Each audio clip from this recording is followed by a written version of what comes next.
Most people are aware of how important their eyesight is, and no one would willingly do damage to their eyes. It's therefore extraordinary that thousands of workers suffer eye injuries in the workplace each year, and how easily these accidents could be avoided. Whichever industry you work in, you must take eye safety seriously. Split-second freak accidents, a sudden splash of caustic chemicals, an airborne sliver of metal. These are the accidents that happen every day. With just a little extra effort, it's easy to ensure that you and your coworkers won't suffer eye damage while on the job. This program covers case studies. It could happen to you. The hierarchy of control. Personal protective equipment, including maintenance and storage, and emergency response.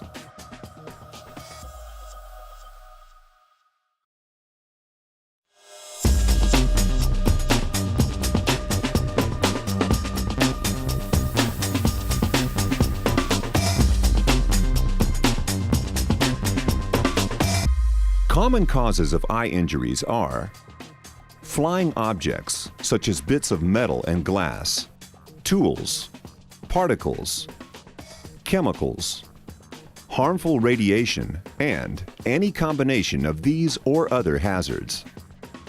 The following case studies examine some of the causes of eye injuries at work.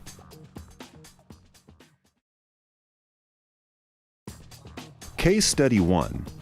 Chemical damage. Working with chemicals can be very dangerous if the correct protective eyewear is not worn.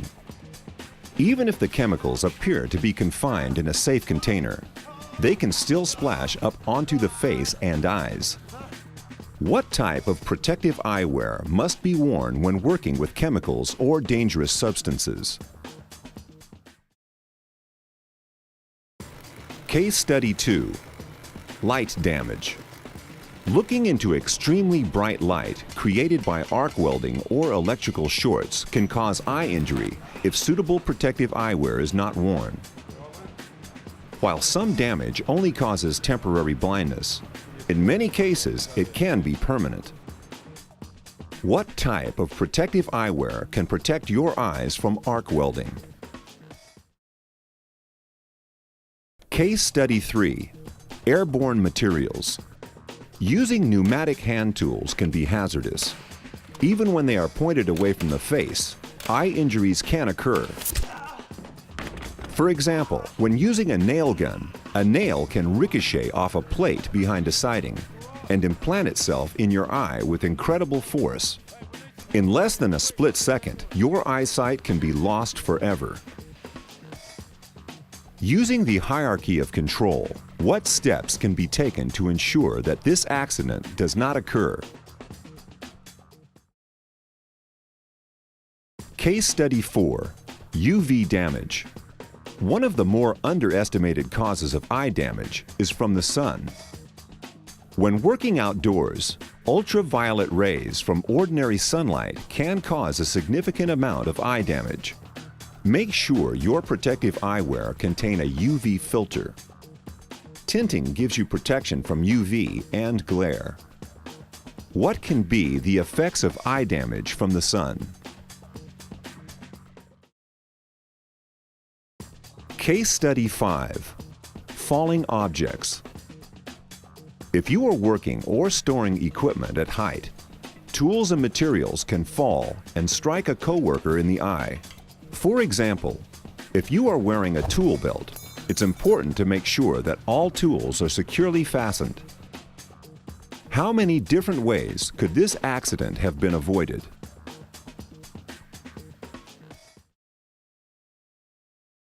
Case Study 6. Peripheral sources.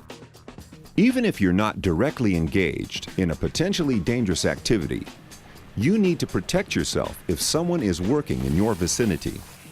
For example, nearby equipment can cause small shavings to fly off and lodge itself in your eye. Foreign objects can cause permanent damage to your eyesight. Whose responsibility is it to ensure that suitable protection is worn by any persons in the vicinity of a potentially dangerous situation?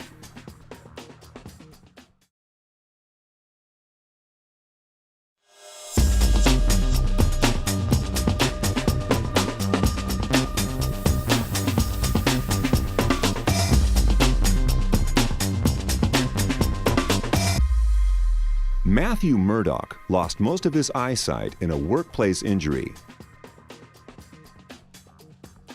His left eye suffered a permanent 80% loss of vision, while the vision in his right eye was lost completely. I lost my sight about a year ago at work.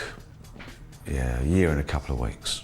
It's been pretty tough, you know, but, well, especially for my wife, you know. We got three young kids, and well, you know, it's a full-time job looking after them without having to worry about me, which she does now, you know. I was using an electric grinder at work, and a piece came off and hit me about here. My mates took me to the emergency, but well, there wasn't much they could do for me, you know. It went up, it sliced into the top, cut through my nose, and went straight through both eyes. You know. This one copped most of the damage. I can still see a bit through this one, you know, like blurred shapes and lights and stuff. You know, we got 16 grand, which well, you know, paid a few bills, but don't really go very far, and it doesn't make up for what you've lost. I mean, they give you 16 million, but still don't get your sight back, do you? Oh, yeah. I can pretty well look after myself, but, well, it's the kids. That's the worst thing, you know, because if they hurt themselves or they want anything, you know, I can't really help them. They have to go to their mother. You know, I can't read them stories anymore or play with them properly. You know, I used to kick the ball around for them and run around, but, well, I can't really do that anymore. Matthew's accident was unfortunate, but could easily have been avoided. If Matthew, his co-workers, and his managers had taken the time to make the workplace safe, Matthew might still have his eyesight. It may sound daunting, but it only requires a few simple steps.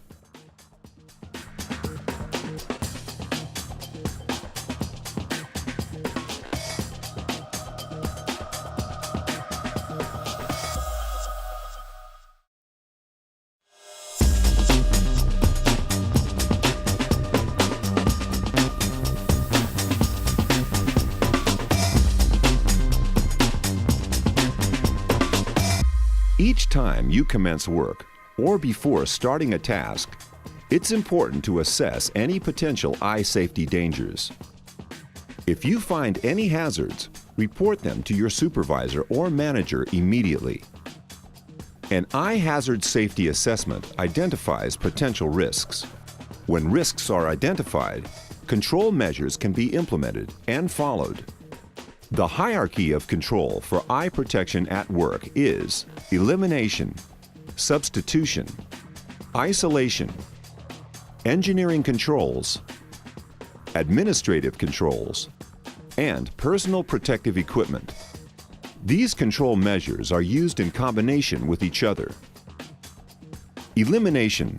The work area can be made safe by eliminating any potential dangers. Substitution. Replace hazardous equipment, materials, or hazardous work practices with safer alternatives. Isolation. Separate hazards from people who are at risk of being injured by them. Eye injuries are almost as great a danger to bystanders as the people using dangerous tools or chemicals.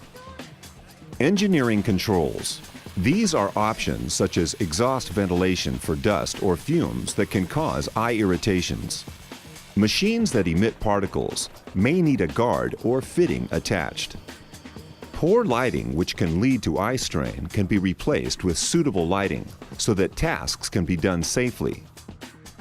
Administrative controls are options that managers and supervisors can take, including placement of prominent signs to warn of potential hazards, ensuring all workers and visitors wear protective eyewear in designated areas, ensuring that regular inspections are carried out on all mechanical or electrical equipment, and ensuring eye wash stations and first aid kits are provided.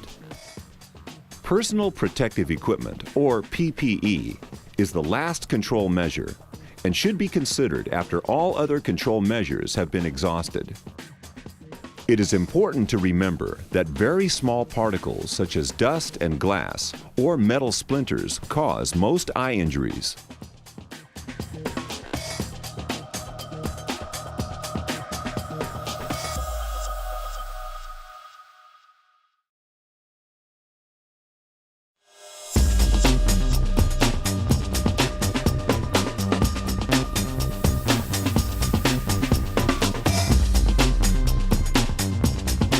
You should wear safety eyewear whenever there is a chance of eye injury. Anyone working in or passing through areas that pose eye hazards should wear appropriate protective eyewear. Never enter without or remove protective eyewear in a designated hazard area.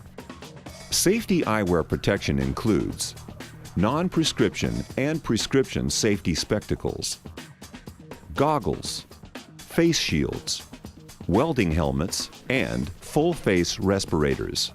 The type of protective eyewear you should use depends on the hazards in your workplace. There are glass, plastic, and polycarbonate safety lenses. Glass lenses can be heavy due to minimum lens thickness requirements and therefore uncomfortable, low impact resistant, and are not always recommended as safety eye protection. Plastic lenses, including polycarbonate lenses, offer better impact resistance than glass, are lighter weight, can be coated for anti-fog and anti-scratch, and can be made in your corrective prescription. Safety eyewear is rated at a specific level of impact protection, and you should refer to your supplier to ensure it is correct for the task. It is essential to check that the right level of protection is being used for each specific task. If you are working in an area that has or has the potential for particles, flying objects, or dust, you must wear the relevant impact rating eye protectors. Protective eyewear, such as face shields, may need to be worn. If you are unsure, consult your safety officer or supervisor. If you are working with chemicals, always check material safety data sheets to assess what types of eye protection are required. Goggles may be adequate to protect against chemical splashes. However, full-face shields offer greater protection. Respiratory equipment with eye protection may be required when working near smoke and noxious or poisonous particles and fumes, which can cause severe eye irritation. Hazardous radiation from welding, lasers, or fiber optics require special-purpose safety spectacles, goggles, face shields, or helmets designed for that task. Hammering, brick cutting, handling wire, riveting, chipping, stone dressing, certain woodworking operations, and scaling, grinding, or machining metals requires appropriate impact eye protection, such as safety spectacles with side protection and face shields. When working with power-actuated tools, such as a nail gun, it is essential to be wearing appropriate impact eye protection, such as a face shield combined with safety spectacles underneath. A face shield provides protection for not just the eyes, but also the face and throat as well. If you are near or far-sighted, you'll need to wear corrective lenses while on the job. Contact lenses and prescription spectacles are not eye protective devices, and wearing them does not reduce the requirement for eye and face protection. If you wear prescription spectacles or contact lenses, you must ensure that all PPE is compatible and fits comfortably. There is a range of PPE available that is specifically designed for prescription spectacles. Safety spectacles with prescription lenses are also available. If you are unsure, consult with your safety officer or supervisor. When eyewear is damaged, it must be either repaired or replaced where appropriate. Placing eyewear on a nearby surface may result in contact with contaminants such as dust, vapors, and solvents, which can injure your eyes and reduce the equipment's lifespan. Always make sure your eyewear is clean before or after use, as per manufacturer's instructions. Safety equipment must be stored suitably, for example in its original packaging when not being used, or in a hygienic, sealable container that is clearly labeled.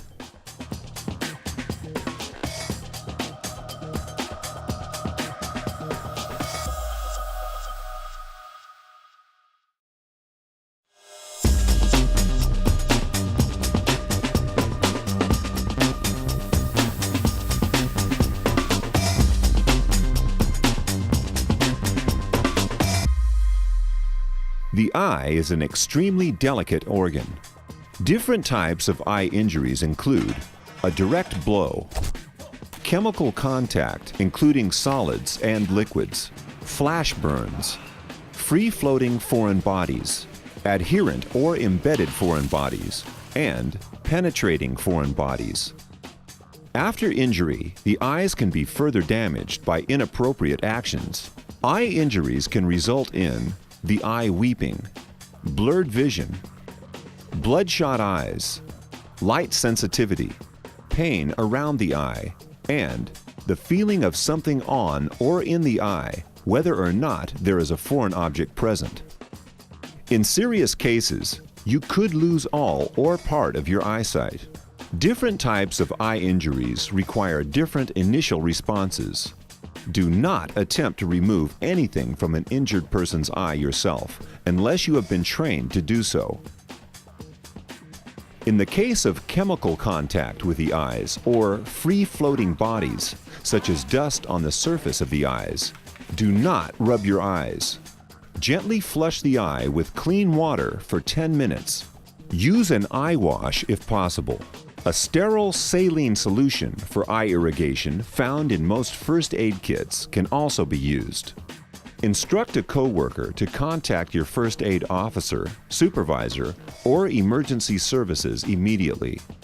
A flash burn is a painful injury that damages the cornea, which is the clear tissue that covers the front of the eye. A flash burn occurs when you are exposed to bright ultraviolet UV light. It can happen in all types of UV light, but it is a common problem among welders. The symptoms of flash burn include pain that may be mild to very severe, bloodshot eyes, light sensitivity, watery eyes, blurred vision, and the feeling of having something in your eye. The onset of signs and symptoms are often experienced several hours after exposure. Immediately see your first aid officer or doctor if you experience any of these symptoms. Covering both eyes with clean, moist eye pads or dressing may reduce the distress until you see a doctor. In the case of a direct blow impact to the eyes, or a penetrating foreign body, such as a glass splinter or being hit by a metal sliver while grinding, do not rub your eyes. Lie down on your back. Don't move your eyes. Cover the injured eye by placing padding around the object or a paper cup over the eye and bandage in place. Do not put any pressure on the injured eye. A coworker must seek urgent assistance from first aid or emergency services. Reassure and calm the casualty. Don't try to remove an embedded or penetrating foreign object yourself. Only leave a casualty alone if this is unavoidable. When providing assistance to an injured coworker, never attempt procedures you are not trained to perform. If in doubt, seek assistance from a first aid officer or contact emergency services.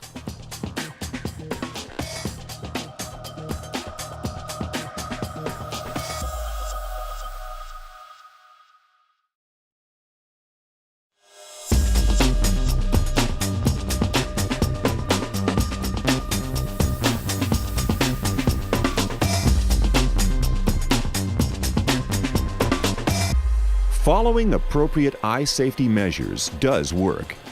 Employees who wear appropriate eye protection significantly reduce the risk of a serious eye injury.